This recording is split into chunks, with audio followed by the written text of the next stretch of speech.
साथियों, मैं सुनीता अपने चैनल एस्ट्रो सुनंदा पर एक नई रोचक वीडियो लेकर उपस्थित हूँ। मेरा अभिवादन स्वीकार करें। मित्रों, पाकिस्तान और बलूचों की राड़ कोई नई राड़ नहीं है। बलूच राष्ट्रवादियों के अनुसार 11 अगस्त 1947 को बलूचिस्तान कलात रियासत को स्वतंत्र घोषित कर दिया गया था। 1948 में पाकिस्तान ने कथित रूप से सैन्य बल का इस्तेमाल करते हुए कलात के खान को विलय के समझौते पर हस्ताक्षर करने के लिए मजबूर किया और हस्ताक्षर करा लिए। बलूच इसे अपनी संप्रभुता पर हमला मानते हैं।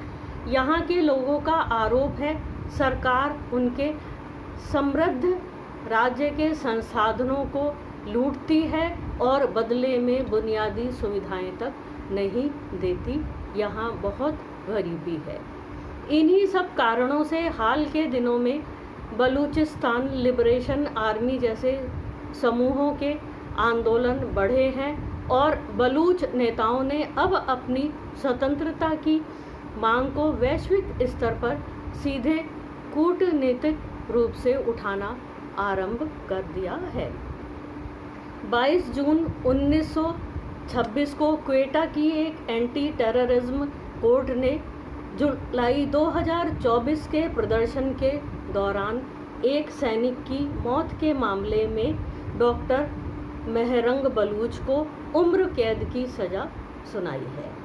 अदालत का आरोप है मेहरंग ने भीड़ को भड़काया था और अब ये उनका संघर्ष पहाड़ों और बंदूक से निकलकर सड़कों, सोशल मीडिया और अंतर्राष्ट्रीय मंचों तक पहुंच चुका है और जिसमें उन्हें सफलता भी काफ़ी हुई है। उन्हें लोग पहचानने लगे हैं। उनके नाम के आगे डॉक्टर लगा, वो कैसे, ये इस वीडियो को देखते जाइए, आगे जानकारी मिलेगी। बलूच एकजुटता समिति की स्थापना 2022 में एक छोटे आंदोलन के बाद हुई। अभी हमने भी हिंदुस्तान में एक आंदोलन को होते और निबटते देखा। कुछ आंदोलनकारी हमारी छोटी सोच के नेताओं से प्रेरित थे। उन्हें जरा गौर से समझना चाहिए। मेहरंग बलूच को जानना चाहिए सच्ची भावना, अधिकार और स्वयं का कर्तव्य, ये तीनों क्या होते हैं। डॉक्टर मेहरंग बलूच पाकिस्तान के बलूचिस्तान प्रांत में मानव अधिकारों के हनन और जबरन गायब किए लोगों के खिलाफ आवाज़ उठाने वाली प्रमुख और साहसी नेता हैं और वर्तमान में बलूच संस्था BYC का नेतृत्व कर रही हैं। उनका जन्म 1 जनवरी 1993 को हुआ था मंगोचेर कलद जिला में। वे लंगोव जनजाति से हैं। उनके पिता पेशे से एक मजदूर थे, लेकिन एक सक्रिय राजनीतिक और सामाजिक कार्यकर्ता होते हुए और तंगहाली में भी उन्होंने अपने बच्चों की शिक्षा से कोई समझौता नहीं किया। मेहरंग बलूच का बचपन बलूचिस्तान में चल रहे सैन्य दमन, डर, निगरानी और हिंसा की माहौल के बीच पला और बढ़ा। उनके पिता पर लगातार एक दबाव बना रहता था। 2009 से 2011 जब मेहरंग बलूच केवल 16 वर्ष की थी, स्कूल में पढ़ती थी, उनके पिता अब्दुल गफ्फार लंगोव को सुरक्षा एजेंसियों द्वारा जबरन उठा लिया गया और 2011 में उनका शत-विशत शव कहीं पड़ा मिला। इस घटना के बाद मेहरंग के जीवन में पूरी तरह बदलाव आ गया। 2017 में उनके भाई को भी उठा लिया गया।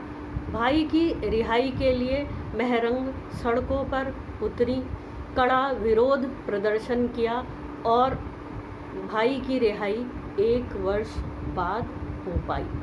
इतने दुखों और मानसिक प्रताड़ना के बावजूद महरंग ने हिम्मत नहीं हारी। उन्होंने क्वेटा के प्रसिद्ध बोलन मेडिकल कॉलेज से MBBS की पढ़ाई पूरी की और एक योग्य चिकित्सक बनी। उन्होंने चिकित्सा के पेशे के साथ साथ बलूचिस्तान की महिलाओं और परिवारों की आवाज़ बनने का फैसला भी किया, क्योंकि बलूचिस्तान में अधिकांश परिवारों में महिलाएं रह गई थीं। उस परिवार के पुरुषों को, पुत्रों को, बच्चों को उठा लिया गया था और बाद में उनकी हत्याएं कर दी गई। बलूचिस्तान से इस्लामाबाद तक सैकड़ों महिलाओं के साथ एक ऐतिहासिक यात्रा उन्होंने की, 1600 किलोमीटर की लंबी, और मार्च निकाला। आज उन्हें बलूचिस्तान में अहिंसक और शांतिपूर्ण प्रतिरोध गांधीवादी तरीके का सबसे बड़ा चेहरा माना जाता है। हमारे देश के नेताओं को ये समझना चाहिए। 1 जनवरी 1993 में उनका जन्म बुद्ध की दशा में हुआ, जो थोड़े समय तक ही रही। चरण के अनुसार जो चंद्रमा और नक्षत्र से निर्धारित होता है। फिर 7 वर्ष केतु की दशा, जो उनके लिए हर तरह से यातना और कष्ट देने वाली थी। पर जैसे ही शुक्र की दशा आई, जो 20 वर्ष के लिए होती है, जो उनकी कुंडली में शनि की कुंभ राशि में मित्र राशि में बैठा है, वो उनकी पढ़ाई और लड़ाई दोनों को सफल बनाने में साधक सिद्ध हुआ। उनके नाम के आगे डॉक्टर लग गया और चेहरे को पहचान मिली गांधीवादी होने की। बुद्धादित्य योग भी उनकी कुंडली में विराजित है। बृहस्पति की साहसी राशि धनु में और गुरु बुध के बीच राशि परिवर्तन भी, वो भी एक बहुत बलशाली योग होता है। यानी ज्ञान में बुद्धि का पूर्ण उपयोग और बुद्धि का उपयोग करते हुए ज्ञान और विवेक का साथ है। शनि स्वग्रही मकर राशि में है और उस पर गुरु की दृष्टि, साथ ही मकर राशि पर बैठे शनि पर मंगल की भी दृष्टि, जो उनके लिए पिता के कष्ट को भी दिखाता है और स्वयं के साहसपूर्ण जंग को आगे बढ़ाने में भी सहायक है। आज की बात यहीं तक। एक नए विषय के संग आपके सम्मुख फिर आऊँगी। तब तक के लिए मेरे चैनल को सब्सक्राइब करिए। एस्ट्रो सुनंदा सुनीता शेयर और लाइक भी कीजिए और अब मुझे आज्ञा दीजिए। धन्यवाद, नमस्कार।